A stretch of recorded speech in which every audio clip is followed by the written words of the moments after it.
Welcome to the Lifestyles Unlimited Real Estate Investor Radio Show, a real estate investment program.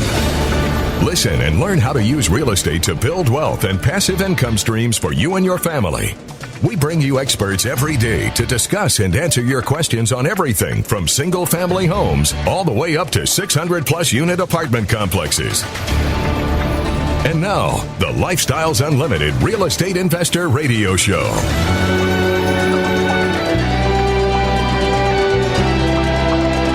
Welcome to the show. My name is Al Gordon, and as always, we're working on your financial freedom. You like the emphasis that I did today? Because what I'm getting into is the fact that I have people joining me today on today's show.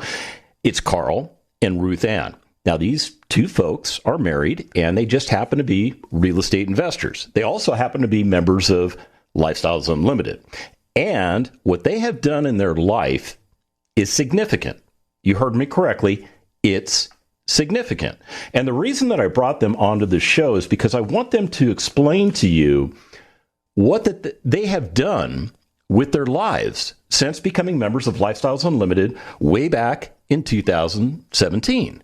Yeah, you heard me correctly. They've been members for almost 5 years. They joined in the same year that I joined. And like me, they got busy changing the trajectory of their lives. And what we're going to get into today is we're going to talk about the successes that they've had. And more importantly, I'll let them share all kinds of insider information with you because it's totally legal to do in the real estate realm, but it's not legal to do if you're like in that stock market realm, right? You're tracking. Okay, so with no further ado, let me do this. Let me bring Carl and Ruth Ann onto the show. How are you all today?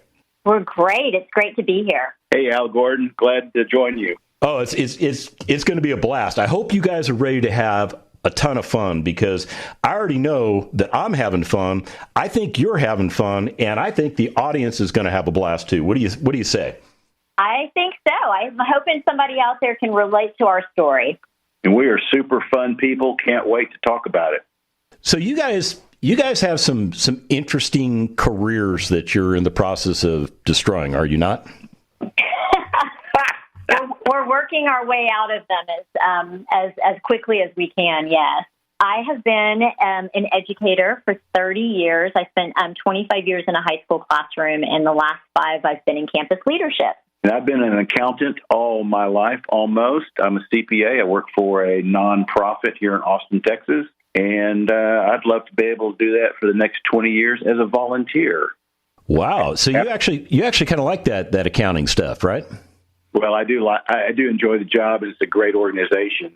It'd be great to do it for free, get financially independent with our real estate, and to give back would be a pretty amazing accomplishment. That would actually benefit the organization because whatever they're carving out to help you, live life, they could spend that on other things and maybe doing even more good. Correct. Wow, what a great goal. Maybe someday. How close are you guys to actually stepping away from those careers as far as being paid to do that sort of stuff and regaining control of your lives? We're probably within 3 to 5 years of being able to do that. The only thing that's slowing us down is really, once you start to have some success, you start to recalibrate. Okay, so what lifestyle do we want? When you kind of have maybe you keep the bar a little low, and when you realize the potential you have to make money and that maybe you can maximize that a little bit more, you start thinking about, okay, can we build, what kind of lifestyle can we have? what else can we do to, improve the lifestyle of our children and our grandchildren? So it's not so much that, it's within reach where we are now. The question is, are we recalibrating what the goal is? Boy, I like that. I like that a lot. Now, I happen to know that you all followed a guy by the name of Dave Ramsey for a while. Is that true?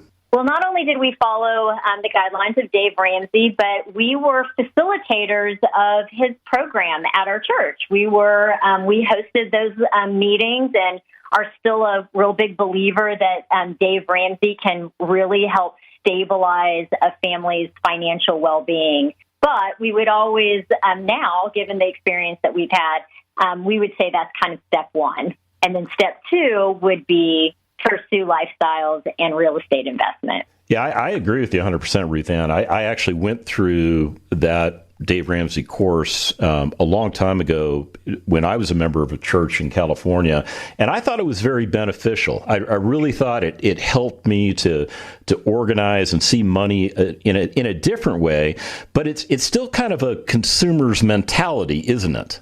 It is.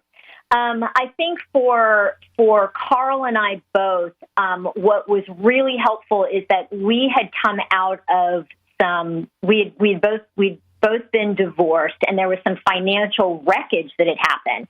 And so you don't know, you've never been taught how to manage financial wreckage. You don't anticipate that it's going to happen to you.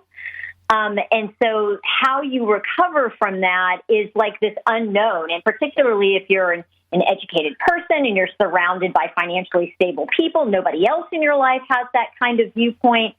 So it helped us in that regard. And it really, it's been really rewarding to be able to come along other people, because there's a lot of shame, involved in that kind of financial wreckage. And so to be able to help other people kind of right their ship is worthwhile. So that's really where we benefited.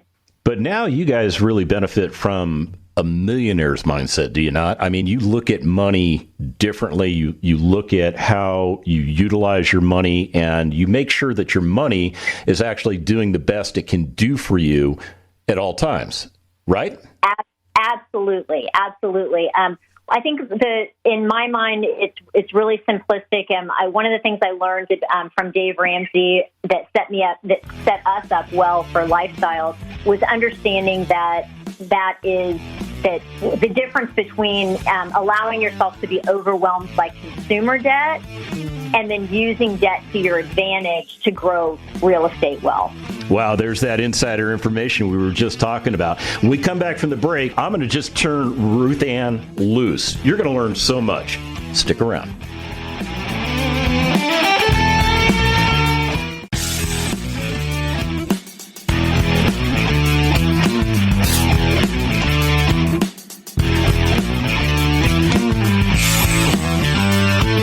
Welcome back to the Lifestyles Unlimited Real Estate Investor Radio Show. Now, let's get back to your map to financial freedom.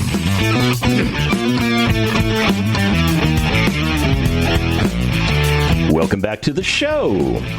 So, Carl, you're kind of the guy responsible for, letting Lifestyles Unlimited into your life. Are you not?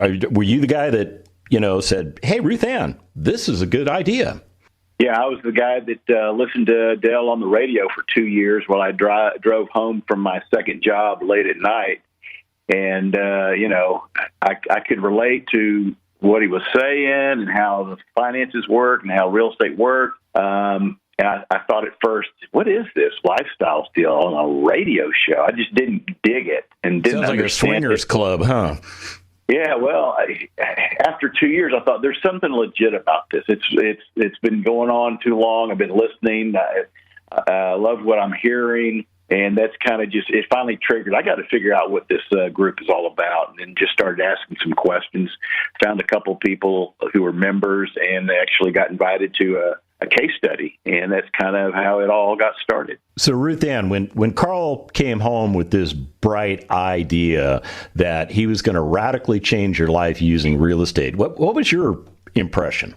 I was somewhere between ambivalence and skepticism. Wow. I was really just kind of, we had been talking about, we had met with a financial planner. We knew that we had some real disruptions in our lives that had thrown us off track for retirement. And so we had met with a financial planner, and it was pretty disheartening because we realized we were behind the curve. Like, it was going to be a real challenge to invest in the stock market and try to set ourselves up for retirement.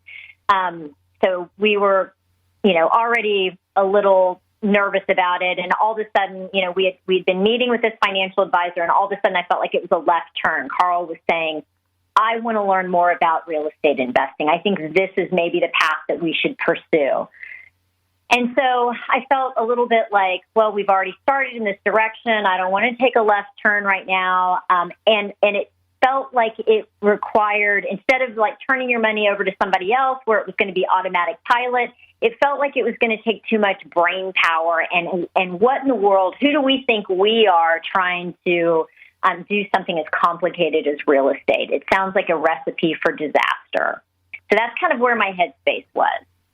Yeah, I think your headspace is exactly where it was supposed to be, because I will tell you, my wife, Tina, thought the exact same way you did. Her impression was, okay, Al, I love you. I'll endure whatever you're going to drag us through. You've dragged us through a couple of these things before that didn't work out, but you know what? I love you and I'm going to support you. That was kind of your mindset, wasn't it? It was. And also part of it was, okay, if you want to put forth the effort, great, but don't count on me to be an active participant. Like, you do it, and whatever you say, you're going to have to own this. You're going to have to, really do it on your own. That was my initial attitude. So what changed your mind? Carl went to the 2-day. He came back and he said, I'm ready to buy our first property. We had set aside, we had pulled together a little bit of money in order to do that. And he just got nervous. And maybe I'll let him speak to that. Yeah, we actually put a contract on a house, went through the option period. It was one that had already been refurbished, rehabbed. It was supposed to be perfectly clean, ready to go, had good cash flow.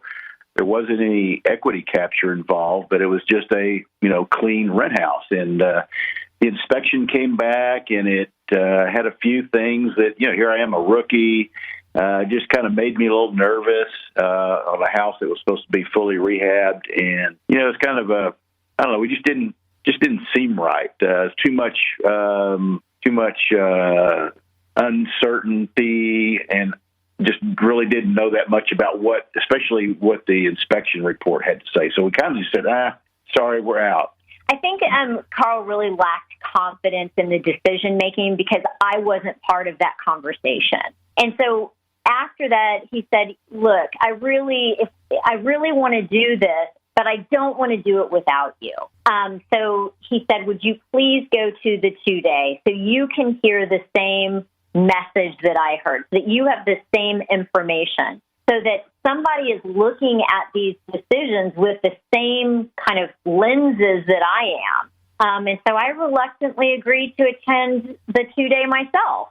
And so that was the real turning point, because once we both had access to that information, we were both on the same page, and we were both excited and fired up about it, that's when we started to take action. So what was it in the 2-day that really just changed your mind? And I'm guessing both of you might have different answers to that question. So feel free. I think for me, I was concerned that we were showing up for a sales pitch, that we were going to be a captive audience, and that there was going to be a sales pitch. What I was surprised by is the number of Lifestyles Unlimited members who come back to the 2-day again and again and again. They're listening because they're trying to learn more, because you can always glean additional information. But what they also were there doing is networking with all of us that were hearing it for the first time. They were transparent with their experiences. They were talking about the first time they came to a 2-day. They were talking about the deals that they did. They talked about the ones that were great, that were huge hits, the ones that were so-so. It just felt so honest and sincere. And so it was a whole network. It was a whole group of people that were sharing their experiences. And that created some legitimacy that gave me a lot of confidence. So that was kind of number one. And then the second thing that made a difference to me is that the 2-day did Dave Fisher did such a great job of mapping out really the guiding principles behind the analysis of the deals. And once you have those kind of basic guiding principles, you still have so much kind of detail to learn and put it into practice. But once you know those guiding principles, that's the aha. That's where you go, wow, this makes sense.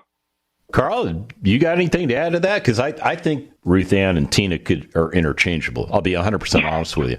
But I would love to meet Tina.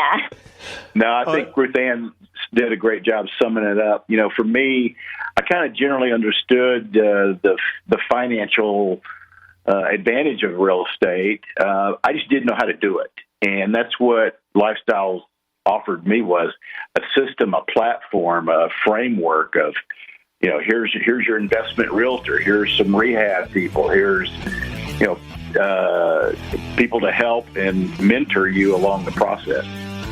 Yeah, what Carl and Ruth Ann are explaining to you is how they formed their team, and their team starts with the two of them, and then from there they expanded. And when we come back from the break, we're going to talk about what that team has done for them. Stick around.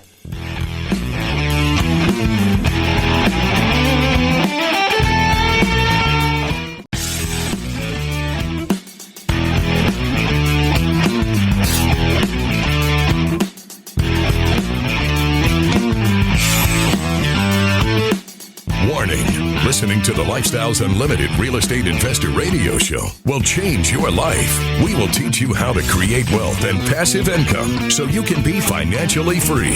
And now, back to your host.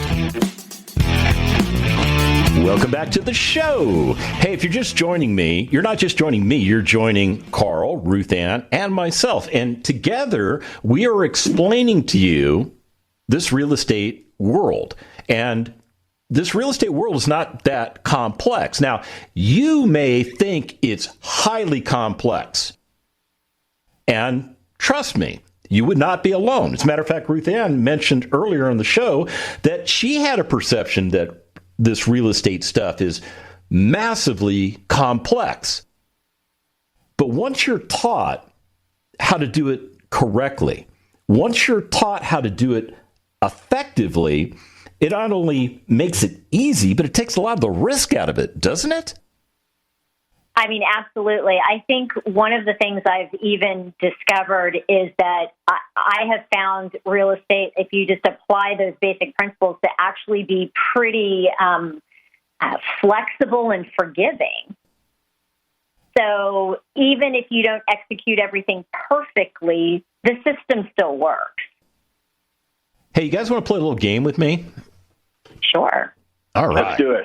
All right. This game is called Count the Degrees. Are you ready for it? Sure. I'll go first.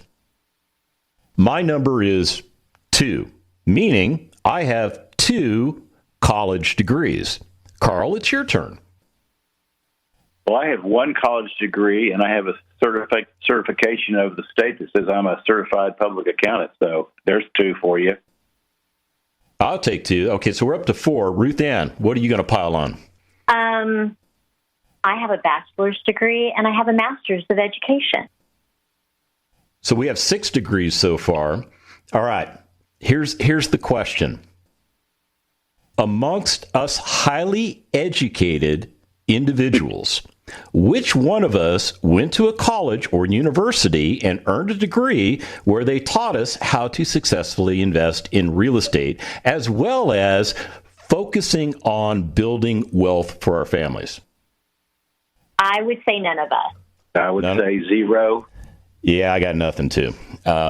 Amazing, isn't it? Isn't it amazing how we all probably started in the same place? I think that you were probably advised the way I was advised, which was go to school, get good grades, get into the workforce. The better your grades, the better the job. That'll get you set up for life. You can trade time for money, and then you start throwing money in these 401ks, or you probably got something special, Ruth Ann, because you were an educator. They got those teacher things, right? You probably were putting money in those, were you not? Those 403Bs? Yeah. Those things. I must have put like I don't know, $8,000 or $9,000 into them, just a huge amount. Okay. And now I have like $10,000. Point made. Point made. And here's the other question I got for the both of you. In 2017, when you became members of Lifestyles Unlimited, where were you in your lifespan? In other words, we're in your 40s, we're in your 50s. Where were you guys at when you made this radical change away from what you were doing to what you're doing now? I was in my late 40s. Carl was in his early 60s. Hello. Did you hear that, Al? I did. You're a cradle robber, too. Yeah. 60. I love it. All right. And that's the point I want to make, is that it doesn't matter how old you are when you start. You've got to start. Isn't that correct? Absolutely. Yep. Absolutely. I mean, if anything, I wish I could go back when Carl first started listening to Del on the radio and pull the trigger then. Yeah, because we can't get back any of that time, can we? That's correct. So in the last 4+ years where you've been repurposing your money, how have your returns been commensurate with what they were before with whatever you were doing for retirement? No, we have definitely exceeded what we were doing previously, and really kind of exceeded our wildest expectations. You want to hear some numbers, or do you want to wait till we get a little bit further down the trail? Hey, you're the numbers guy, man. I'm just going to sit back, because when the accountant speaks, I shut up. We started with a very meager amount of money, $105,000, and 3 to 4 years later, we've turned it into about $290,000 of cash, and we still have 3 of the 6 investments that we started with, and we're buying a 4th. So we've taken literally nothing and turned it into almost 3 times that. So we're pretty excited. Obviously, didn't see that happening, but here we are. It's on paper, and it's a pretty amazing process. Where did that $105,000 come from? I mean, did you have a jar in your backyard that you buried? Were you one of those kind of guys, or where was that money sitting? Well, that's an interesting question, and it was kind of a difficult question. We had saved up a little bit of money, and we had a couple of small retirement accounts that we pulled the money out of. But the bulk of it, we actually pulled out of our equity in our personal home. And that was interesting because as an intellectual exercise, I understood that it made sense to pull that money out of this, that equity out of our house and to use that to invest. But that's a real emotional decision. And I would say that was one of the hurdles for me. That was probably the most difficult decision. And we could have pulled out more, and I was so nervous about it. I didn't want to. And so that's, one of the first decisions that we made was to do that. And now I look back and we've turned that into, the holdings that we still have, the equity that's still growing, the cash flow, the annual cash flow that we're still enjoying off of that initial investment, and then the enormous profit that we've pulled out and are now able to do even more investing with. So, yeah, I think it's really neat how just about everybody does the same thing you did. You kind of go in this with a little bit of apprehension, and you start doing things that are not in agreement with everybody that's around you, right? Because when you probably told people that you were going to cash in your retirement funds and pull the money out, and you're going to tap into the equity in your house because you're going to use that money to invest, I bet some of your friends were like cringing. I bet it was like nails on the chalkboard to them to hear you say things like that. I think so. I mean, I was even, pretty kept that pretty close to the chest, so to speak, because I knew what people's response would be, and it felt really risky, particularly since we had financial trouble, in our adult life. So it was kind of like, oh gosh, I didn't want it to be like, oh, there they go again, making bad decisions, or they're going to find themselves in trouble again. And, that was just really difficult. What are you exactly doing with your assets? I mean, you finally got around to buying your first one. Well, you didn't buy your first one. You let the first one go. But then you went after the second one because you had more confidence. And you still have that house in your portfolio. Is that true? We just sold that house.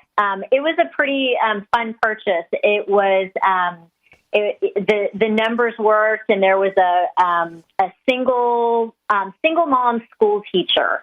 And I had been a single mom for a number of years, and so there was a tenant already in the property, so we were happy about that. And so that just really resonated with us, and we were able to come in and kind of make the house even nicer for her. But we just sold that house, and I think we made about $60,000 on it. And it was a cash out of pocket, I think, was around $14,000. So it cost us $14,000, and we made cash flow on it, and then sold it and profited another $60,000. And we'll be back right after this.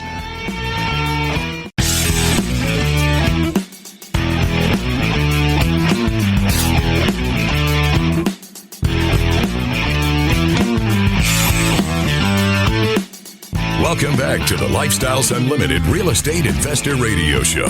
It's time to turn up the volume and fine-tune your passive income plan so you can create the lifestyle you've always wanted. Welcome back to the show. As we're going to break, Ruth Ann was telling us about that first asset that they put in their portfolio, and she mentioned that it only cost them $14,000 total cash out of pocket to get into that deal. They just recently sold that particular property, and they made $60,000. So for those of you that are trying to figure out the math, essentially over a 4-year period, they turned 14 into 60. Okay, thank goodness I have a CPA on the show. So Carl, what kind of rate of return are we looking at? That's a really large rate of return. Very large.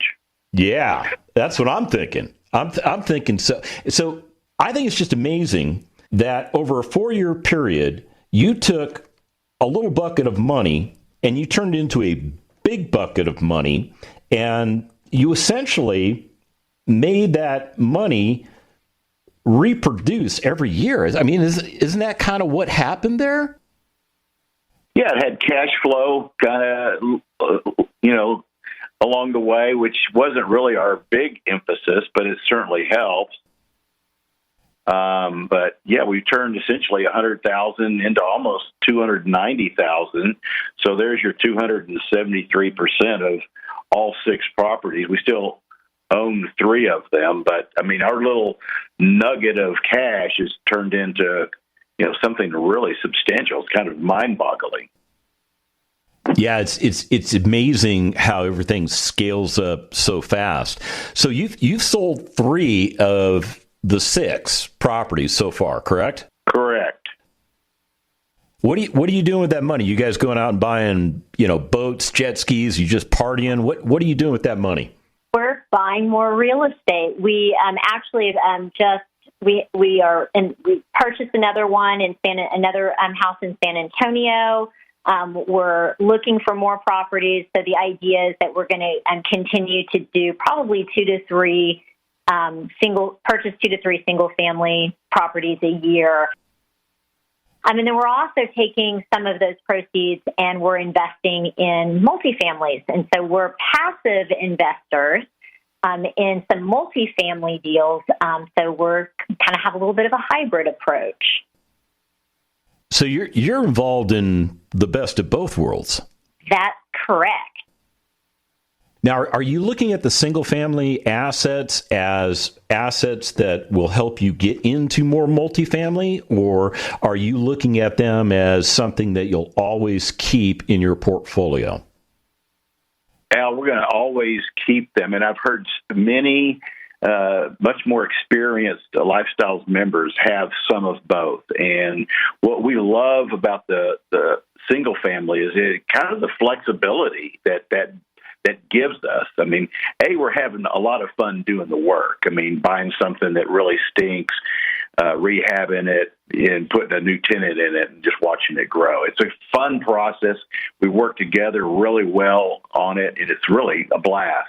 But, I mean, along the way, if we want to sell it anytime we want, then we've got that option. If we want to refinance it, we've got that option. So it's just another tool in the toolbox. I mean, the multifamily, we believe in it 100%, but we're very passive. We don't know when, the deal's going to cash out or if the deal's going to cash out. But in the meantime, we've got, some extra tools that the single family allows us. And that, quite frankly, it's just too much fun not to have it. Yeah, I think the most amazing experience that I have with what I have left of my single family, which is one, is just the fact that my residents are so thankful that they get a clean, functional place to live that's better than anything else that they've looked at. They're not paying over market for it. They're paying competitive market rents, actually a little bit less. I don't go right to the top. I come a little bit down because I want people to have value. I mean, do you guys see it the same way? Absolutely. I mean, I told you the story about the school teacher that we came in and fixed up the house. We had another house that already had a tenant in it who'd been there for 7 years, and the house was not previously maintained or was not maintained by the previous owner. And we actually moved that tenant out for a month. We came in and we did a complete rehab. And she just cried when she came in and saw it for the first time. She couldn't believe that she was going to get to live in a place that was that wonderful and that beautiful. And that was just so much fun. It felt like a gift. It felt like we were giving someone a gift.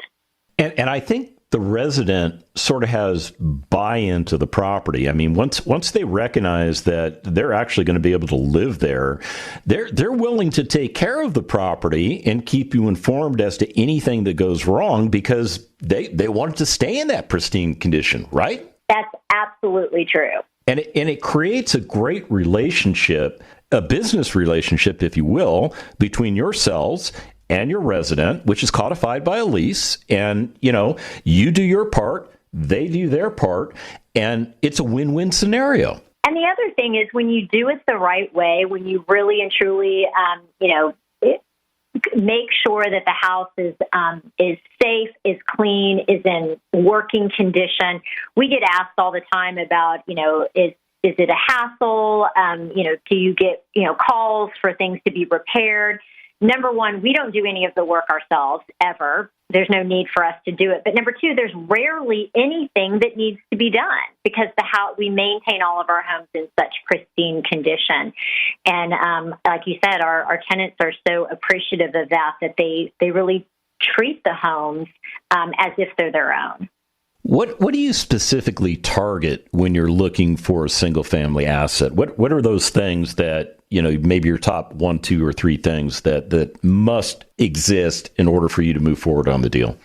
Well, Al, we're typically looking for, typical amount of square footage, 1,200 to 1,400 square feet, 3-bedroom, 2-bath.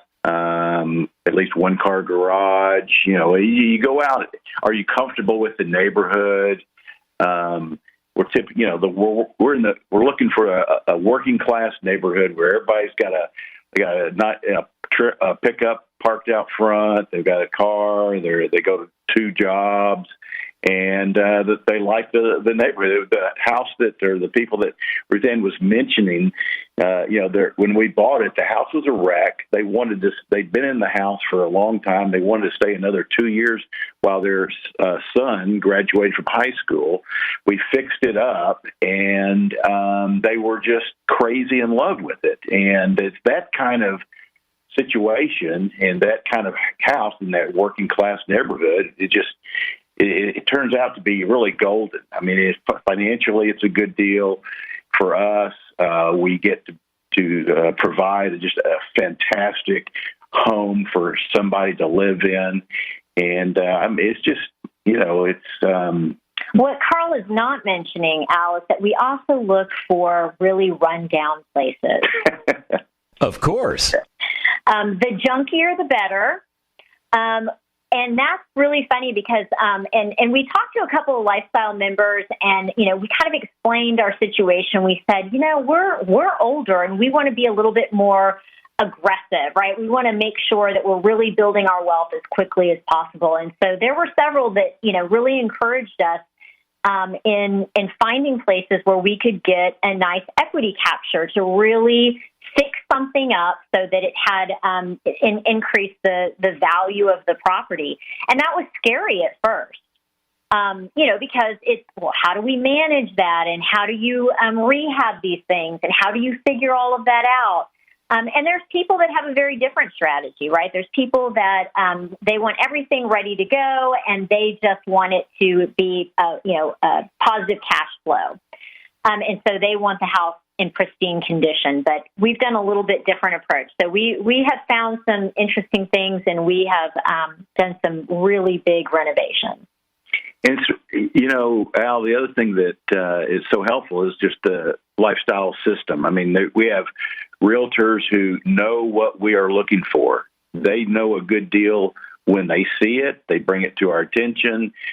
We get a chance to take a look at it. And that's really just a huge advantage of the whole lifestyles system and network and program.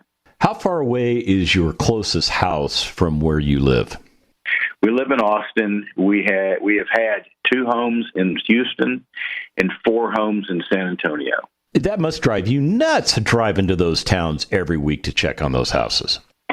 And that is something we do not do. What? That conventional wisdom says you're supposed to do that. Why don't you do that? During the rehab process, there's, you go through 30, 45 days of rehabbing it. We're making a weekly trip just to check on it and visit with the contractor. It's, an hour away in San Antonio, and Houston was 2.5 hours. No big deal. That's only because we're obsessive. Yeah. Like, truly, there's been some of it that they've done pictures, and I'll tell you what, guys. I gotta go because we're at the end of the show. But if you all want to get signed up, go to lifestylesunlimitedworkshops.com. The Lifestyles Unlimited Real Estate Investor Radio Show is for entertainment purposes only. Please consult a professional regarding your personal investment needs. Nothing presented on the Lifestyles Unlimited Real Estate Investor Radio Show constitutes an endorsement, recommendation, offer, or solicitation to buy or sell any product or security.